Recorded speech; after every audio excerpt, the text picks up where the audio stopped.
आज हमारे रामसने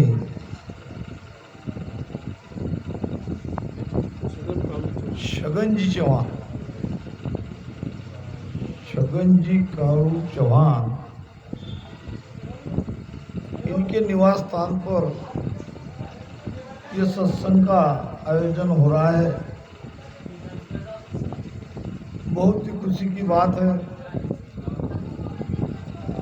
सत्संग के बारे में संतों ने सत्संग की बहुत महिमा की।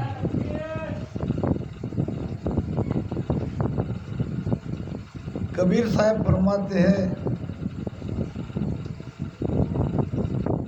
सत्संग की आदि घड़ी तप के बरस हजार, तो भी नहीं बराबरी कहे कबीर विचार।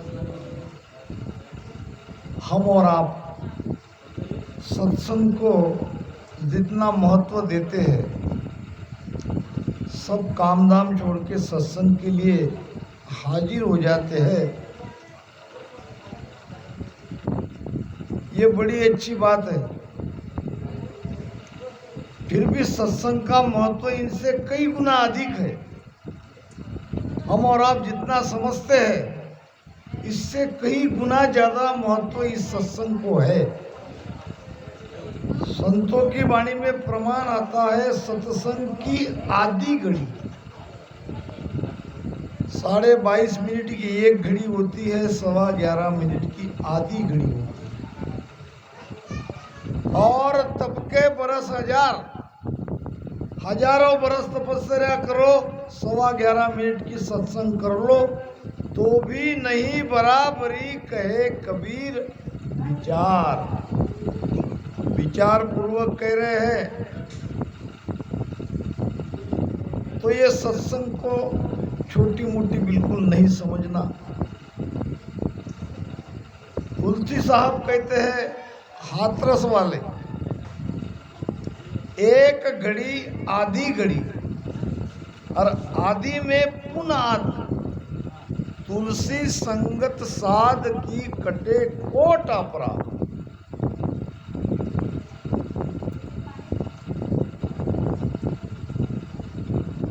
क्या वाणी है संतों की। सत्संग के बारे में उनके क्या विचार है। सत्संग को बिल्कुल साधारण नहीं समझना।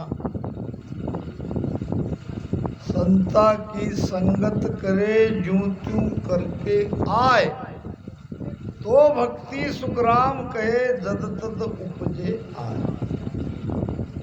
सत्संग का ये प्रभाव है। सत्संग जिसने भक्ति धारण की नहीं है, उसके विचार पलट जाते हैं।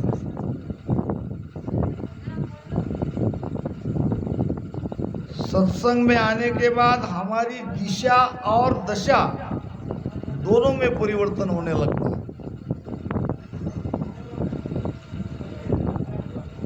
तो ऐसे सत्संग के आयोजकों को बहुत बहुत साधुवाद।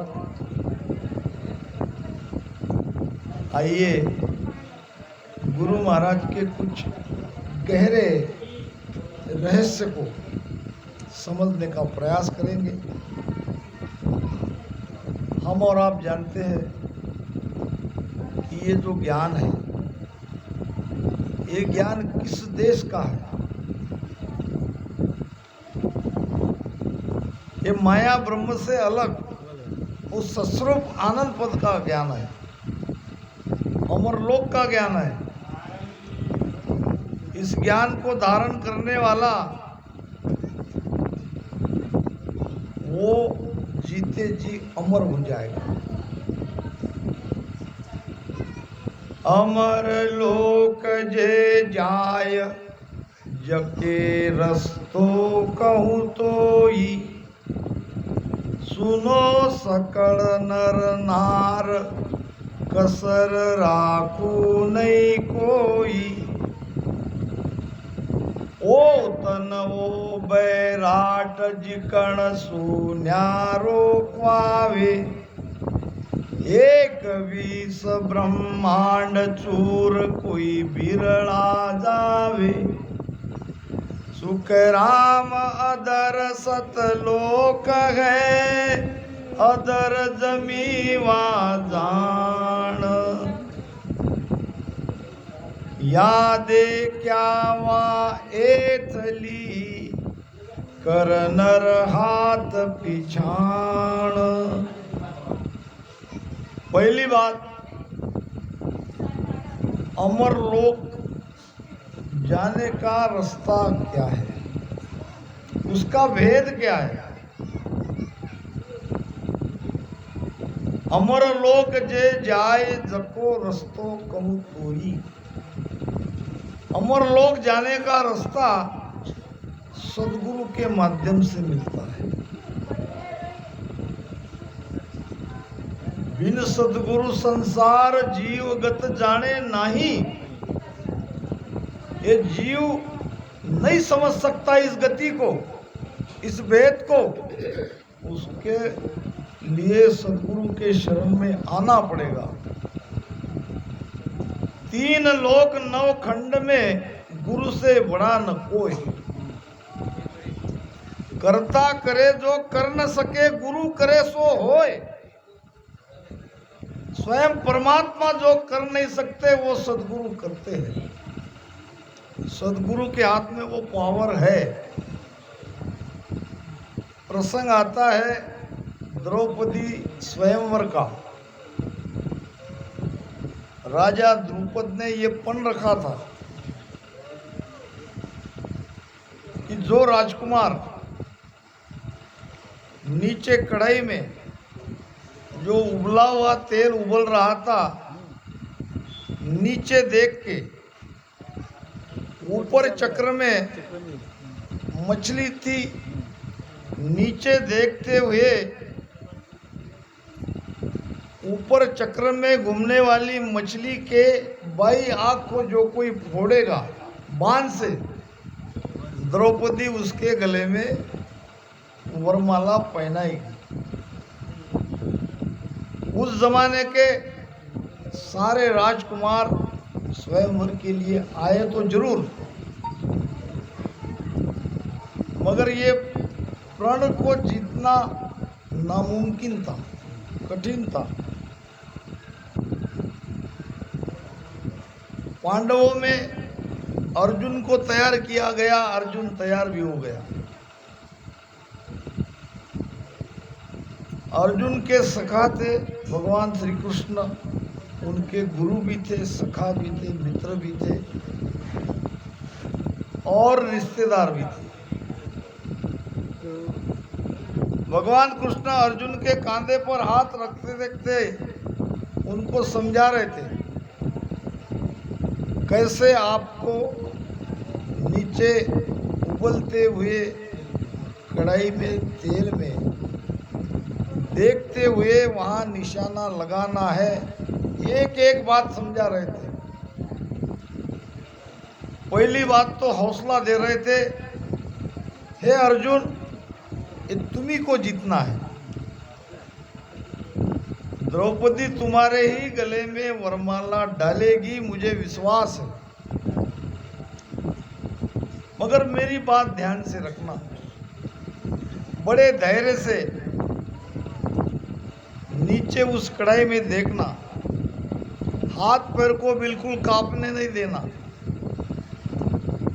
और विश्वास के साथ नीचे देखते हुए ऊपर जो चक्र में मछली घूम रही है, न वो चक्र के तरफ देखना न मछली के तरफ देखना, केवल उसकी एक आंख तुम्हें दिखाई देनी चाहिए।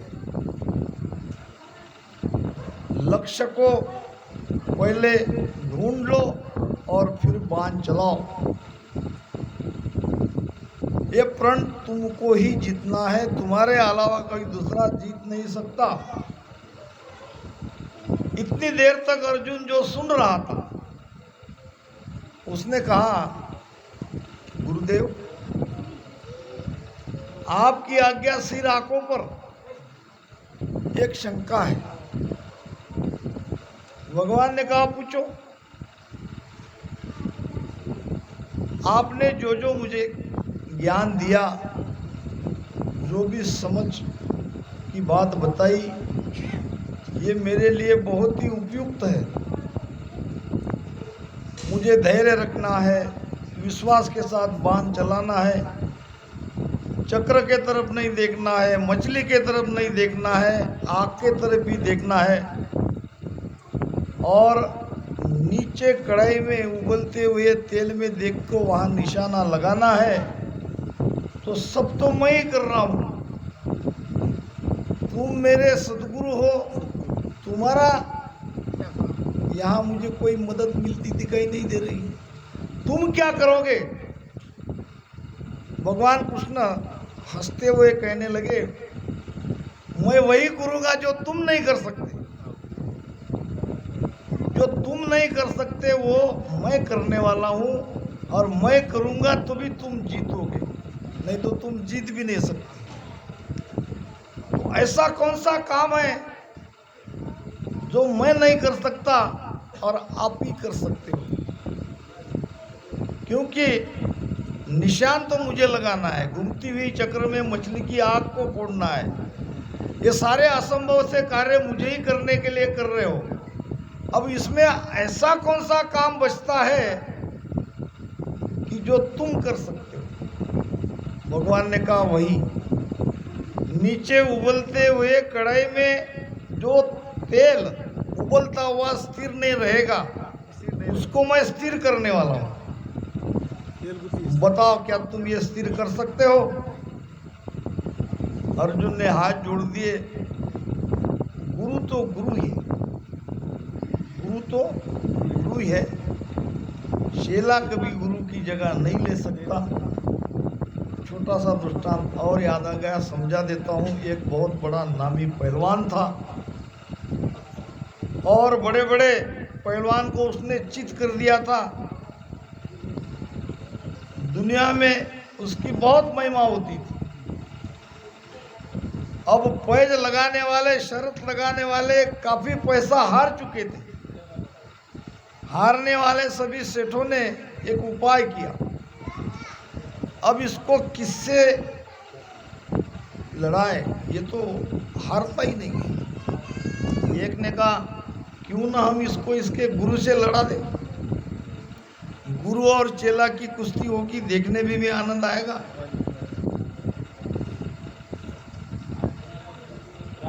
आदमी अहंकार से बचना चाहिए। अहंकार आ ही जाता है। ज्ञानी में ज्ञान का, ध्यानी में ध्यान का, बलवान में बल का, धनवान को धन का। अहंकार नहीं आना चाहिए, वो आ गया। लोगों ने पूछा, अब तो तुम किसी से हार नहीं सकते, तुमको जीतने वाला दुनिया में कोई नहीं है, काफ़ी पैसा हमने बर्बाद किया है, अब हमारी एक अंतिम इच्छा है, अगर तुम कर सको, मान सको तो। उसने कहा, बोलो। एक व्यक्ति है कि शायद तुम उसको हरा नहीं पाओ। अहंकार के घमंड में चूरता, बताओ ऐसा कौन है व्यक्ति? वो है तुम्हारा गुरु। मेरा गुरु 75 साल का बुढ़ा, उनकी मेरी क्या बराबरी? वही हम देखना चाहते हैं कि एक बार तुम्हारी अपने गुरु से भिड़ंत हो जाए। क्या तुम अपने गुरु से कुश्ती करोगे? उसने कहा, हाँ हाँ, क्यों नहीं।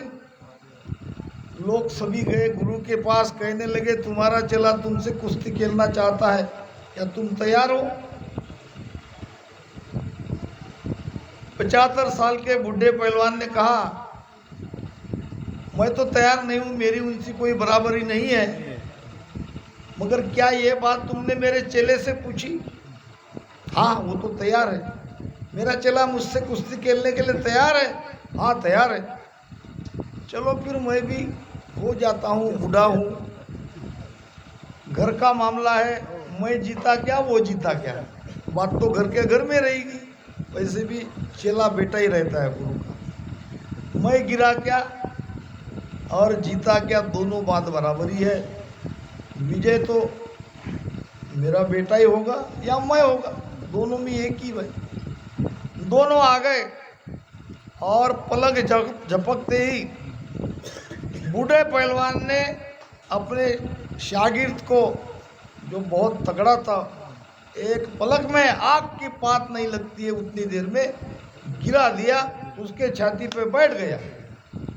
नीचे चिल्लाने लगा, गुरुदेव गुरुदेव गुरुदेव, ये इंसाफ नहीं है, मुझसे बेईमानी हो गई। क्या बेईमानी हो गई? तुमने सारे दाव पे मुझे सिखाया, ये आज सिखाया ही नहीं। अगर ये सिखा दे तो मैं तुमको अभी हरा सकता था। गुरु ने कहा, बेटा ये आज के लिए मैंने रखा था पेंडिंग, बुरे वक्त में काम आएगा, इसके लिए मैंने रखा था। गांठ का पैसा, आठ का ज्ञान बुरे वक्त में काम आता है। अब उसने भी कहा कि चलो एक आधा दाव मेरे पास भी रह जाए, कभी कभार शायद उसकी जरूरत पड़े या न भी पड़े। मैं तुम्हें सिखाने वाला था, मगर तुम नामी पहलवान बन गए, कोई तुमको हरा नहीं पा रहा था। तो गुरु गुरु ही है, शिष्य शिष्य ही है। गुरु को कीजे दंडवत बार बार प्रणाम। कितना भी आप गुरु को प्रणाम करोगे, दंडवत प्रणाम करोगे, फिर भी गुरु की जो कृपा है, वो कृपा के सामने ये हमारे ये दंडवत प्रणाम, उनकी महिमा करना, ये कुछ भी मायने नहीं। कीट न जाने भृंग को ये करे आप समान। कीट और शिष्य में कोई अंतर नहीं है, हम कीट के जैसे ही तो है, ना समझ, अज्ञान। और गुरु वो भृंगी के समान है, हमें ज्ञान दे दे के वो अपने समान बना देते हैं। तो अमर लोक जे जाए जको रस्तो कहूं तो ही, सुनो सकड़ नर नार। अर्थात ये कौन सुनेंगे, किसके लिए ज्ञान हो रहा है? ये तो जो अमरलोक में जाना चाहते हैं वही सुनेंगे, उसके ही समझ में आएगा। सुनो सकड़ नर नार, कसर राखू नहीं कोई। मैं आपको भेद बताने में, वो रास्ता बताने में कोई कसर रखता ही नहीं। सुनो सकड़ नर नार, कसर राखू नहीं कोई। वो तन वो बैराट जिकणसु न्यारो कुआवे। कहाँ है अमरलोक?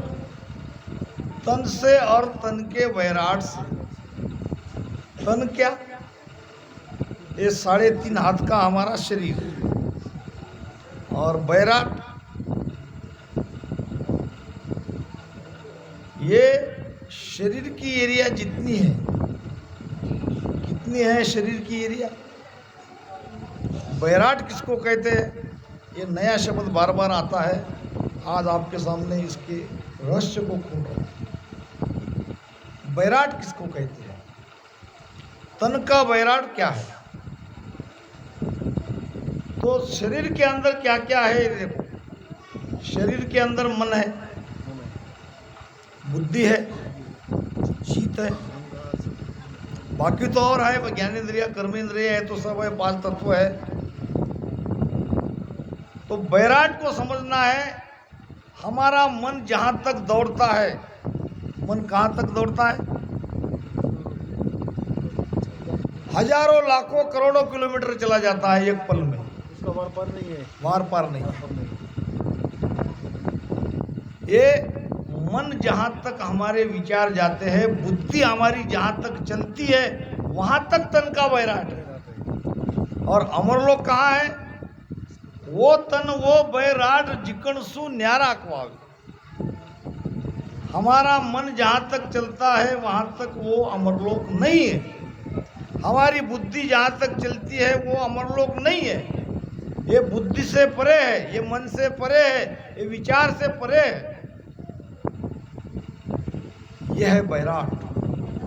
वो तन वो बैराट जिकणसु न्यारा क्वावे। हम कितना भी सोचेंगे, ज्ञान से कितना भी समझने का प्रयास करेंगे, ज्ञान समझना ये बुद्धि का ही तो खेल है। ये बुद्धि में नहीं आएगा, ये ज्ञान में नहीं आएगा, इसको समझ नहीं सकते, इसको समझा नहीं सकता कोई। ये तो केवल कृपा से ही उस देश में जा सकते हैं। इसलिए गुरु का महत्व है। सतगुरु बिन संसार जीवगत जाने नहीं। गुरु के बिना ये संसार जीव की गति को, जीव के इस खेल को जान नहीं सकता। जीव कौन है, जीव कहाँ से आया, जीव ने शरीर धारण क्यों किया, अब ये जीव वापस उस देश में क्यों जाना चाहता है, इन सारी गति को हम नहीं समझ रहे थे। ये तो सत्संग में जब आए, जब ये ज्ञान मिला, महाराज के वचन हमारे कान पर आए, तब थोड़ी थोड़ी समझ आने लगी। तो ये सत्संग बहुत ही प्रभावी माध्यम है। कैसा है, थोड़ा और आपको सत्संग के बारे में बता दूं, फिर विषय की तरफ जाएंगे। बरसात का पानी और बाहर का इधर उधर से जमा किया हुआ पानी, इसमें अंतर है कि नहीं? इतना इधर उधर से हम कितना भी पानी संग्रह करेंगे, वो गिनती वाला पानी रहेगा। चाहे कितने बड़े बड़े टैंक में क्यों ना लाओ, मगर वो गिनती वाला पानी है। और ऊपर से जो दो दो बरसात होती है, वो अनगिनत पानी, वो सारी सृष्टि को शांति प्रदान करता है। सारे जीव जंतु सभी खुश होते हैं, केवल मनुष्य ही नहीं। तो सत्संग उस बरसात के समान है। हम कितने भी भ्रम हमारे अंदर पैदा क्यों न हो जाए, सत्संग में आते ही गाड़ी हमारी और जगह पे आ जाती है। अनुभव की बात बोल रहा हूं। रोज का भजन आप करते हो, सत्संग सुनने के बाद भजन करते हो, इसमें अंतर आएगा। करके देख लो प्रयोग। कली रोज भजन करते हैं और सत्संग सुनने के बाद एक ऊर्जा मिलती है, एक अलग तरह का भीतर में वो वातावरण तैयार हो जाता है। अगर रोज रोज सत्संग मिलती रहे, गुरु समृत गोविंद मिलावे, सत्संगत गुरुदेव मिलावे, गुरु समृत गोविंद मिलावे। क्या महिमा करी है महाराज। तो ओ तन वो बैराट जिकणसु न्यारो क्वावे, एक विष ब्रह्मांड सूर कोई बिरला जावे। अब ये ब्रह्मांड को आपको समझना पड़ेगा। इसीलिए मैं हमेशा कहता हूं, नीचे जो अर्थ लिखा है वो हम और आपसे कई गुना ज्यादा अर्थ करने वाला जरूर हमसे आगे पहुंचा हुआ है, इसमें कोई संदेह नहीं है। फिर भी सारी के सारी बात उनके अर्थ में आ गई, ये समझने की भूल मत करना। अर्थ का आधार उसके विश्वास पे रहोगे तो सेठ साहब का आधार ले सकते हो। सेठ साहब के बाद जो लाल बाणी आई थी सूरतमल सेठ साहब की, उनका भी आधार ले सकते हो। मगर फिर भी ये पूरी तरह प्रूफ नहीं है कि वही गुरु महाराज कह रहे हैं। इन संतों ने कोशिश करी है, जहाँ तक उनकी समझ है, जहाँ तक वो वाणी को समझ सकते, वहाँ तक का उन्होंने अर्थ किया। फिर भी गुरु महाराज ने कब क्या कहा, किस स्थिति में कहा, क्या संदर्भ था, वो तो वही जाने। आपको वाणी में जगह जगह गुरु महाराज अपने ही वचन को काटते हुए दिखेंगे। काटता समझते क्या? वचन कह देना और उसके विपरीत दूसरा ज्ञान देना। तो ये सब सुन के हम भ्रमित हो जाते हैं। भ्रमित होना नहीं है, दोनों ज्ञान देने की स्थिति अलग अलग है। उस स्थिति में वो बात सही थी, इस स्थिति में ये बात सही है। जैसा कि छोटा सा उदाहरण दे दूं, राम नाम को ही ले लो। सारी वाणी राम नाम की महिमा से भरी है कि नहीं? राम नाम बिन मोक्ष न पहुँचे, नाम संचय नर देई, और मृत्यु लोक बिन साधन निपजे, की जो राम स्नेही। राम से स्नेह करो। राम नाम के समान दूसरा कोई नाम संसार में पवित्र नहीं है। जो मोक्ष में गए वो राम नाम का आधार लेके ही गए। तो इतना सुनते ही हमारी धारणा राम नाम पे मजबूत बन जाती है, और वो सही भी है। उलझन तब पैदा होती है जब यही संत इसी वाणी में अलग ज्ञान देते हैं। क्या कहते? यही महाराज कह रहे कि सब धर्म छाड़ राम हम रटिया, नाव कड़ा नहीं जागी, सतगुरु जाय किया हम ऐसा, सूरत की गंजारी लागी। सारे धर्म को छोड़ के राम राम रटन किया, नाव कड़ा नहीं जगी। यही थोड़ी देर पहले कह रहे थे कि राम नाम से तुम मोक्ष में चले जाओ। क्या दोनों में से एक बात झूठ हो सकती है? नहीं हो सकती। वो संदर्भ उस समय का बराबर था, ये इस समय के लिए बराबर है, क्योंकि उनको कहना पड़ रहा है। एकदम से कोई चीज नहीं धारण कर सकते। पहले तो राम नाम के विश्वास लाके ध्यान भजन में उतारना पड़ेगा, और फिर कहना पड़ेगा कि ये कुदरत कला के बिना, सत्सबद नेचर जगे बिना आप मोक्ष में नहीं जाओगे। तब हमारी आपकी सुनने की, समझने की क्षमता बड़ी हुई रहती है। तब भ्रम आने का कोई कारण नहीं रहता है, तब का वो ज्ञान है। और वो ज्ञान अगर सामने लाएंगे, इसको पीछे छोड़ेंगे, तो भ्रम होगा ही होगा। सत्संग की भी एक आचार संहिता है। प्रताप बापू, सत्संग कैसी होनी चाहिए? संत मोहनदास जी महाराज कहा करते थे, मान लो कि 2 या 3 वक्ता या 4, अगर 3 घंटे के लिए हमने नियुक्त किया है, तो सत्संग की भी एक आचार संहिता है, उसके भी नियम है। पहला वक्ता कोई भी क्यों न हो, वो केवल पे सस्वरूप आनंद पद के उसको ज्ञान देना नहीं चाहिए।